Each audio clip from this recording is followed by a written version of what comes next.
In the press, the EU is often portrayed as a tech laggard, trailing far behind the US and China. Now, of course, there is some truth to this meme. Only 4 of the world's 50 largest tech companies are European, and Europe really struggles supporting tech startups thanks to its relatively shallow capital pools and fragmented market. However, dig into the data a bit, and the picture isn't as bleak as it seems at first glance.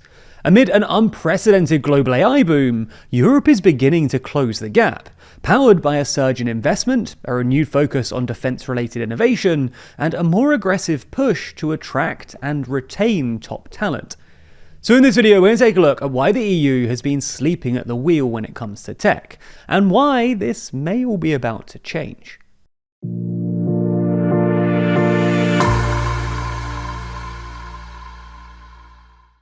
Who is the most influential person in the world? Each year, we ask our audience to rank their 10 most influential people across politics, media, culture, and activism. And now it's time for you to have your say.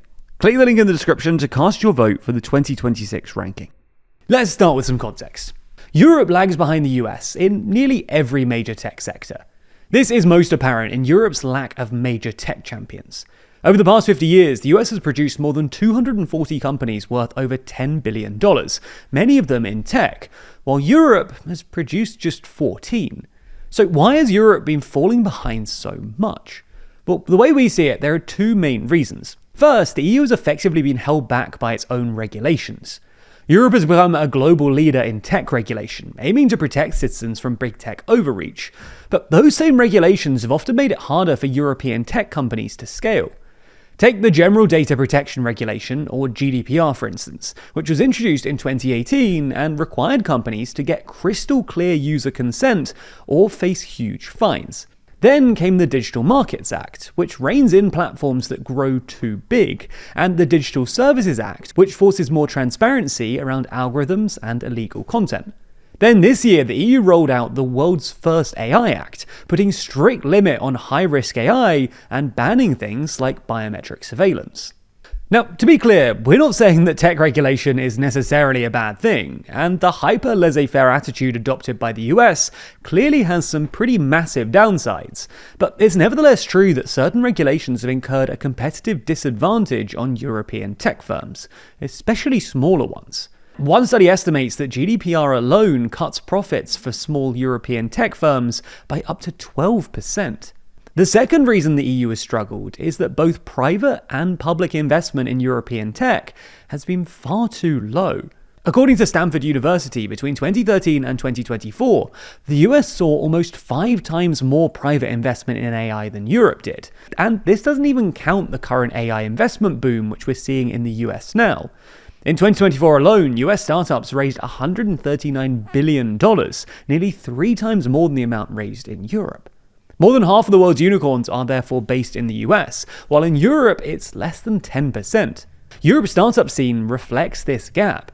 Despite an investment boom in 2021 for European startups, investment has been pretty low compared to the US. Now, this is mainly symptomatic of the fact that Europe still lacks what's known as a capital markets union. This is a bit of a simplification, but the basic issue is that companies in one EU country often struggle to raise money across the bloc, meaning that startups rely heavily on their own national market for funding. This makes it harder for new companies to scale and for established ones to attract large capital investments. That's because capital simply doesn't flow from Spain to Latvia the way it flows from Denver to New York. A capital markets union would aim to both unify Europe's fragmented capital market and encourage Europeans to direct more of their savings into European investments. However, in the last few years, the EU has been narrowing this gap, and Europe's tech sector has quietly become one of the continent's fastest growing industries. European firms have increasingly been integrating high tech into their operations, catching up to the US. And since the pandemic, Europe's tech sector has added around 1.6 million new jobs, more than any other. And the rise of Europe's tech sector has been able to offset some recent contractions in European industry. Germany, for instance, has lost over 200,000 industrial jobs since the pandemic, but gained nearly 600,000 tech jobs. This shift in the labour market is evident in a number of other European countries too, most notably Spain and France. And if we look at the increase relative to the size of the working population, the Baltic countries, such as Lithuania and Latvia, Ireland and Portugal, have had pretty big increases too.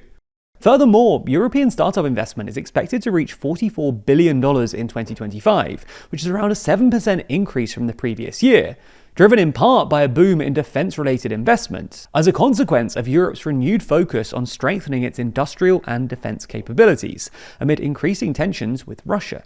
Governments are now treating defense innovation as both a security priority and an engine for long-term economic growth, in the hope that this boom in defense spending will both stimulate the domestic economy in the short term and boost long-term growth rates by increasing research and development spending. Finally, Europe is starting to compete more aggressively for talent too. France and Germany are pressuring the European Commission to ease certain AI and data governance rules, and both countries are pushing hard to attract and retain top researchers. For context, the EU has always had a lot of tech talent. On a per capita basis, Europe actually has around 30% more AI specialists in the workforce than the US does. But the continent's issue has always been retaining rather than creating talent, with many experts leaving to the US in search of higher salaries and better career opportunities. European countries have started to proactively resist these trends. Initiatives such as Germany's AI Competence Centres and Portugal's AI Portugal 2030, for instance, aim to upskill 1.3 million workers and are helping keep talent in Europe. France has also outlined a broader strategy to become an AI powerhouse, centered around Paris's Station F startup campus. And according to the 2025 Global Startup Ecosystem Index, cities like Barcelona, Stockholm, and Amsterdam are rapidly emerging as startup hotspots and expanding faster than established US hubs like San Francisco. You get the idea then. European governments are taking a renewed interest in Europe's tech sector, with it starting to show some green shoots. And this could be great for Europe's economy, given that the Draghi report made clear that most of the productivity gap between Europe and the US is actually a tech gap. But it's also good for Europe's strategic autonomy, given that Europe currently relies heavily on the US when it comes to software, and both the US and China when it comes to hardware, especially for chips.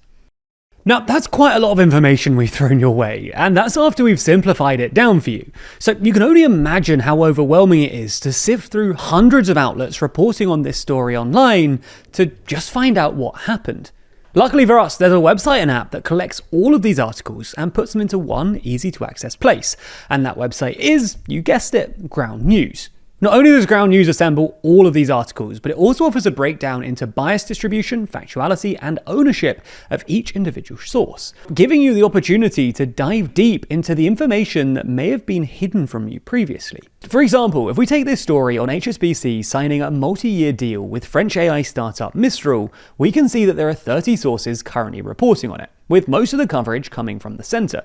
If we use their handy bias comparison feature, we can see that the left is framing it as a boom in technological advancement, while the right highlights the deal's commitment to responsible AI and data privacy rules. We can also filter and sort every story by their factuality level, helping you to easily grasp the reliability of each outlet, or take an even more extensive look at who owns each of these outlets, keeping you fully informed on who is trying to feed you information online.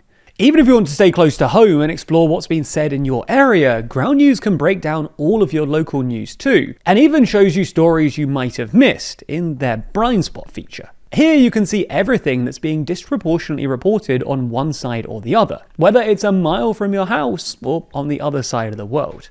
That's just scratching the surface of what Ground News has to offer. So if you're interested, there's no better time to sign up, as we're partnering with them to offer 40% off their unlimited access Vantage plan.